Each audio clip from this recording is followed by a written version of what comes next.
Confusion था हमारा, तो हमारी डेलिब्रेशंस हुई एमसी से, तो एमसी ने फाइनली ये किया कि 16 तारीख को इसी महीने की एक इजलास जो है मैनेजमेंट कमेटी का रख दिया, और उसमें composition of board of governors और इलेक्शन से रिलेटेड चीज़ें जो हैं वो भी उसमें एजेंडा आइटम नंबर 6 में रखी हुई थी। फिर चूंकि ये एक हाई कोर्ट की जजमेंट आ गई थी जिसमें उन्होंने इलेक्शन कमिश्नर को एम्पावर किया था, तो फिर ministry of inter provincial coordination ने, उनके सेक्रेटरी ने उनको लेटर लिखा कि इस फैसले की रोशनी में आप शायद बोर्ड ऑफ गवर्नर्स जो है वो नहीं कॉन्स्टिट्यूट कर सकते, और उनको रोक दिया गया। और 17 तारीख को फिर बीओजी का एक इजलास जो है मिनिस्टर आईपीसी की क़यादत में, और सेक्रेटरी भी थे, वहाँ हुआ। और उधर फिर एक सिचुएशन हुई कि हम ये देखते हैं कि बोर्ड ऑफ गवर्नर्स किसने कॉन्स्टिट्यूट करना है, तो उस पर डेलिब्रेशंस जारी थी। तो कि उसमें जो हमारे चेयरमैन थे ज़का अशरफ साहब, उन्होंने रिज़ाइन कर दिया, तो उससे एक नई सिचुएशन जो है वो इमर्ज हो गई। अब उसमें एक टेक्निकल इशू ये भी है कि जो बोर्ड ऑफ गवर्नर्स जो है, या जब बोर्ड ऑफ गवर्नर्स तहलील शुदा हो और चेयरमैन भी ना हो, और वो मैनेजमेंट कमेटी जो है वो कॉन्स्टिट्यूट कर दी गई हो, तो उस सूरत में अगर चेयरमैन किसी वजह से ओहदे पे नहीं रहते या रिज़ाइन करते हैं, तो फिर इलेक्शन कमिश्नर जो है वो सेक्शन उसका पैराग्राफ 7(2) है, जिसके तहत वो सारी पावर जो है इलेक्शन उसकी चेयरमैन की वो वेस्ट हो जाती हैं इलेक्शन कमीशन में। और उसी तनाज़र में मेरा एक नोटिफिकेशन भी हो गया। और दूसरा ये था कि मेरी जो अपनी तैनाती थी वो भी 4 फरवरी के लिए थी, तो वो जो प्राइम मिनिस्टर पैटर्न है उन्होंने मुझे 1 महीना और एक्सटेंड कर दिया। तो इसका मतलब ये है कि अब मेरा जो प्राइम जो फोकस है वो बोर्ड ऑफ गवर्नर्स की जो फॉर्मुलेशन है वो करना है, और वो जैसे ही फाइनल हम कर देंगे वो फिर नोटिफाई हो जाएगी। उसके बाद फिर अर्लीस्ट पॉसिबल टाइम में हफ्ते 10 दिन के अंदर अंदर हम इलेक्शन शेड्यूल का ऐलान कर देंगे, और वो इंशाल्लाह वो मैंने उसकी एक जनरल मीटिंग जो है बोर्ड ऑफ गवर्नर्स की मैं खुद कन्वीन करूँगा। एक ही दिन में वो एक प्रोसेस होगा। उसी मीटिंग में जो है, चूँकि एक ओहदा है उसमें चेयरमैन का, वो नॉमिनेशन पेपर्स और सारा एक ही दिन में करके, तो इंशाल्लाह अर्लीस्ट पॉसिबल टाइम में ये जो रिस्पॉन्सिबिलिटी पीसीबी की आइन ने भी मुझे दी है और पैटर्न ने भी दी है, उसको इंशाल्लाह हम डिस्चार्ज कर देंगे। ओके, थैंक यू जी। हम क्वेश्चन आंसर सेशन की तरफ जाएंगे।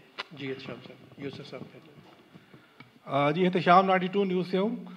सवाल मेरा ये है शाह साहब आपसे कि जो है, एक तो ये बता दीजिए कि गाइडलाइंस क्या हैं आपके पास, क्योंकि ये 16 रीजन जो हैं उनके ऑलमोस्ट शायद 14 के तो इलेक्शन हो चुके हैं, 2 का शायद इशू एक है पड़ा हुआ।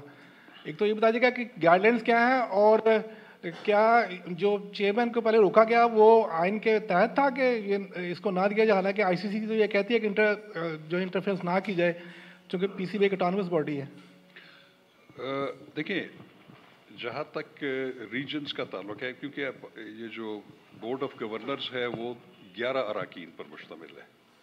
उसमें एक जो रुकन है वो secretary to the government of Pakistan ministry of inter provincial committee होते हैं, लेकिन वो एक्स ऑफिशियो है, उनका वोट नहीं होता। तो 10 जो बाकी रह जाते हैं उसमें आपको बताया कि 2 जो है वो नॉमिनीज़ होते हैं पैटर्न वज़ीर आज़म के। वो पहले मुस्तफ़ा रमदे साहब थे और ज़का अशरफ साहब थे। ज़का अशरफ साहब ने चूँकि उससे भी रिज़ाइन कर दिया, तो फिर उनकी जगह रिप्लेसमेंट जो आई है वो सैयद मोहसिन नकवी साहब की है, जो इस वक्त प्रेजेंट चीफ मिनिस्टर भी हैं। तो हमने जो बाकी 8 हैं उनको नोटिफाई करना है। तो वो एक टेक्निकल सा इशू है, जैसे आपने निशानदेही की कि जो रीजन्स हैं उसकी को वैसे तो 16 रीजन्स हैं, लेकिन 2 जो हैं वो अनरिप्रेजेंटेड है, उनके किसी वजह से कानूनी किसी पेचीदगी की वजह से इलेक्शन नहीं हो सका। तो 14 ऑपरेशनल हैं इस वक्त, जो कि जिनके चेयरमैन मौजूद हैं।